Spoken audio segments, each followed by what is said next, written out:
weekend. My mom, they actually found her around 4 o'clock this morning, about 350 yards that way. Heartbreak and destruction across Alabama. Shocking images like this one of a bus on top of Winterboro High School in Alpine. Severe storms ripped through the state last night.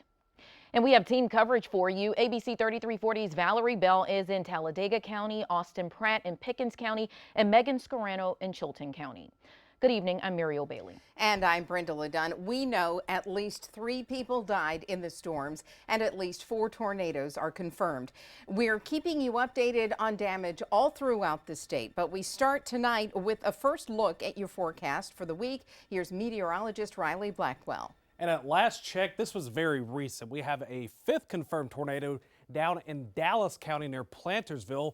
That's the one that brought the extreme damage into parts of Maplesville in Chilton County. But this survey is still not 100% complete. So still, as of right now, 4 confirmed tornado surveys with probably at least 10 or 12 more to go. And in terms of the power outage numbers have significantly started to go down. Only about 300 power outages left in Chilton County, about 900 in Talladega County, and about 900 as well in Tallapoosa County. But fortunately, we can be very thankful the weather is calm and dry. It was a little bit breezy for today, but with that high pressure filling in, this cold front moving off, it's really left us with a very calm, stable air mass that will be around for much of the coming week. But another thing too, that storm system brought a lot of rain, over 4.5 inches in Clanton. And I saw last night there were just under 3 inches in Sylacauga, 2.5 inches in Alabaster. So we also had some flooding problems. But here's what we have coming up this week. It's going to be much calmer with some rain Wednesday, but absolutely no severe weather is expected. And temperatures are expected to dip a little bit after that system. But coming up, we'll take a look at if that cool stretch will last and take a look at the 7-day forecast. And you can scan the QR code here on your screen to get access to the ABC 3340 weather app. The app gives you live radar, James weather blog, and the 7-day forecast. And destruction in Gordo, Sipsey, and Calera last night as strong storms moved across Alabama. The storm shelter in Pratt City was packed. In Pickens County, this footage of a tornado after it crossed over Highway 159. The video shows chicken farm being blown away as the storm passes about 100 yards away. Also in Pickens County, which saw the destruction of last night's storms, ABC 3340's Austin Pratt is in Gordo now, where several homes and farms were damaged in the storm. He has the story of overwhelming support from people wanting to help. You know, our hearts are breaking because all over Alabama, all over Mississippi, we've seen damage from last night's storms. The town of Gordo is one of the places hit hard by last night's tornadoes. We had a lot of trees down, a lot of tree damage and road blockage. There were several homes that destroyed. These homes just north of downtown Gordo were hit by the tornado. The roof of this one you can see ripped right off. South of downtown, many farms destroyed. The town saw 2 tornadic supercells within an hour. As soon as the storm cleared, people began to help. We had places that I wouldn't have expected to get open that we got open within an hour. So many people showing up to help, it surpassed the town's actual need. I cannot say enough about the response that we got from our community and from outside communities. We had people coming in from other counties. Basically, we had to start staging people that, just to wait because we had so many. The Red Cross is also in Gordo, assisting those impacted by the storm. Whether they're trapped, whether they just need help recovering, whether they need cleanup supplies or a warm meal, we're going to be there to help them. In Gordo, Austin Pratt, ABC 3340 News. And if anyone in Gordo needs help with damage, the mayor says to call City Hall, where he is personally manning the phones. The city will get you the help you need. In Winterboro, in that area of Talladega County, an 83-year-old man was killed while inside his mobile home. The National Weather Service found damage consistent with at least an EF2 tornado. Our team coverage continues there with ABC 3340's Valerie Bell. As you can imagine, it's been a very difficult day for the community. The damage is extensive. This is the old Winterboro High School, and the area around it is also devastated. I've had family call me.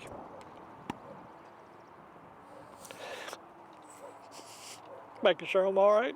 Volunteer firefighter Luther Lackey says seeing the destruction has been difficult. It's unreal. I kind of feel sorry for everybody. But the biggest loss in this community, one of their own. 83-year-old Harry Leon Fain was killed when his mobile home was torn up and tossed across the street. Everybody knew him. He was a real nice fella.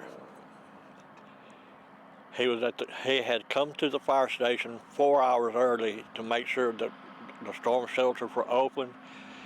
He said, "I'll be back." So he went back home, and then 4 hours later, they had to try to find him. Among the storm's path, the old Winterboro High School. I started there in 1954 and went to school. All my kids have graduated from there.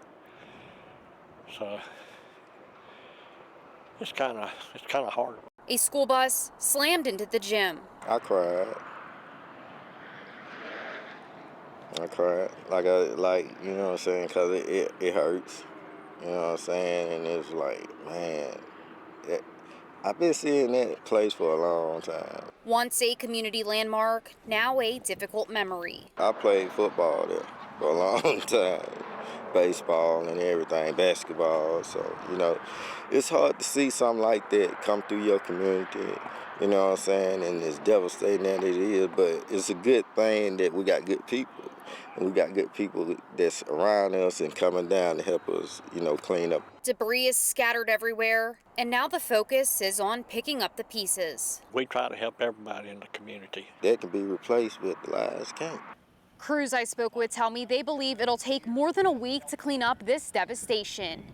In Talladega County, Valerie Bell, ABC 3340 News.